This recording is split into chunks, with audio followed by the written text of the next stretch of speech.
Bonjour tout le monde. Bonjour mes frères et sœurs de la Terre.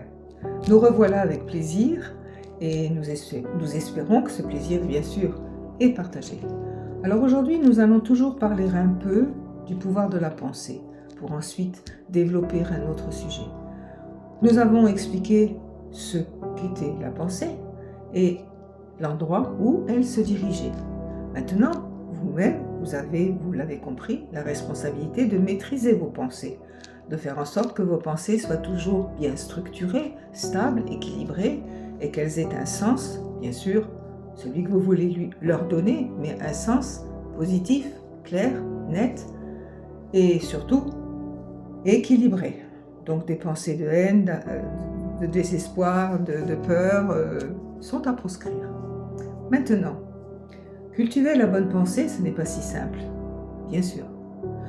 Les pensées viennent et elles sont tellement nombreuses, tellement différentes les unes des autres que ce n'est pas simple de saisir ou tout du moins de faire en sorte que les pensées soient toutes utiles, c'est-à-dire qu'elles soient toutes de bonne nature, de façon à aller dans le bel égrégore qui est celui de l'amour, de la positivité, de la joie de vivre et ainsi de suite. Maintenant, vous pouvez aussi vous dire, bon, est-ce que je peux écouter? Oui, écouter, entendre mes pensées. Ben oui, bien sûr, vous pouvez les entendre. Vous avez une pensée, cette pensée est intérieure. Ensuite, elle se transmet en mots, donc elle est verbalisée. Et elle devient à ce moment-là extérieure. Donc intérieurement, faites le petit exercice de penser, certes, toujours, vous ne pouvez pas faire autrement, mais d'examiner vos pensées. Qu'est-ce que je suis en train de dire? Pourquoi est-ce que je dis ça? Ça n'a aucun sens. Mais pourquoi est-ce que je me fais tout ce cinéma-là? Pourquoi est-ce que j'accuse mon voisin tout simplement parce que je ne l'aime pas tellement, il n'est jamais très souriant, et puis je sens bien qu'il ne m'aime pas non plus, donc nous ne nous aimons pas. Oui, mais bon, si je pense ainsi, c'est pas comme ça qu'il va m'aimer, ça c'est certain. Mais je ne vais pas non plus l'aimer moi-même.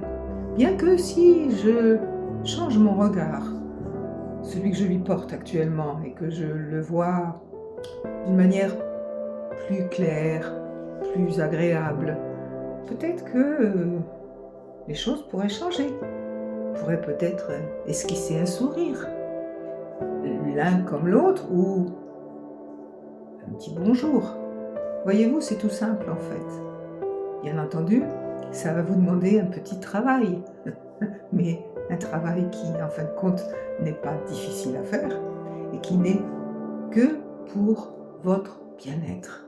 Et puis, voyez-vous, dans l'exemple que nous venons de vous donner, pour le bien-être aussi de votre voisin et des rapports que vous entretenez avec votre voisin. Bon, c'était un exemple, il y en a tant qui pourraient vous être donnés, mais vous-même, arrêtez-vous un moment, réfléchissez, parce que c'est intéressant comme sujet tout de même de réfléchir à ces pensées, à la nature de leurs pensées, de vos pensées, les vôtres. Et surtout, faites en sorte que, avant de dire quelque chose, donc d'exprimer votre pensée, que votre pensée soit claire, utile, intéressante bien sûr, puisque vous allez dire quelque chose, donc vous allez vous adresser à quelqu'un, ou vous allez écrire un mot à une personne, ou vous allez prendre votre ordinateur et écrire quelque chose, ou envoyer un mail. Bon, réfléchissez. Martine, stop. Oui, vous allez trop vite et moi je veux également aller très vite et bon, ça se bouscule. Voilà, je reviens. Je reviens parce que j'ai très bien compris, avant même que vous le disiez, ce que vous vouliez dire. Alors, vous voyez, c'est pas si simple que ça de canaliser. Bien, je me reprends. Donc, quand vous faites vous-même un écrit, mes chers frères et sœurs de la Terre, avant d'envoyer votre mail, j'espère que vous le relisez. Déjà, il va y avoir quelques fautes, une mauvaise présentation, un point qui manque, une virgule, un accent. Bon, mais vous relisez, ce qui veut dire que, en fait, vous allez vous corriger. Eh bien, vous allez faire la même chose avec vos pensées. Vous allez tout simplement vous corriger, les corriger, les rendre vraiment légères, percutantes aussi, parce que vous avez le droit de dire ce que vous pensez, mais Dites-le d'une certaine façon, peut-être parfois avec plus de douceur, en choisissant des mots plus légers. Voilà ce qu'il en était pour les pensées. Maintenant, nous allons tout de suite passer à un autre sujet rapidement, que nous ne pourrions pas aborder complètement, et nous reviendrons sur ce sujet-là. Et ce sujet, il est très simple. Simple? Non, il n'est pas si simple. Voilà, je me reprends. Vois-tu, Martine, ça c'est moi qui me reprends. Pour nous, qui sommes des êtres de lumière, il est simple. Et c'est vous qui compliquez tout. C'est vous qui transformez tout simplement parce que vous êtes bien souvent dans une illusion parfaite, totale, qui est entretenue aussi par ce que vous pouvez lire, qui est tout à fait incohérent et inexact. Donc tout cela, ça génère chez vous des questions, et vous avez raison de vous questionner, mais aussi des interprétations. Mais des interprétations qui ne sont pas justes, qui ne sont pas bonnes et qui ne vous sont pas favorables. En fait, nous voulons vous parler de ces forces qui vous entourent. Vous avez votre propre force intérieure, on vient d'en parler, le pouvoir de la pensée, mais vous avez aussi des forces extérieures à vous.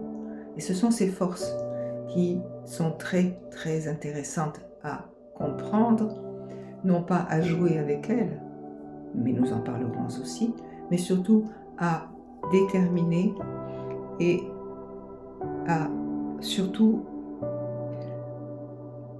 intégrer dans votre quotidien comme étant, en fait, compte, faisant partie de votre univers. Nous y reviendrons. Alors vous appelez ça les forces de l'ombre. Nous appelons ça d'une autre façon. Alors vous avez donc les forces de la lumière et par opposition les forces de l'ombre. Nous reviendrons à tout cela et vous verrez, c'est très intéressant.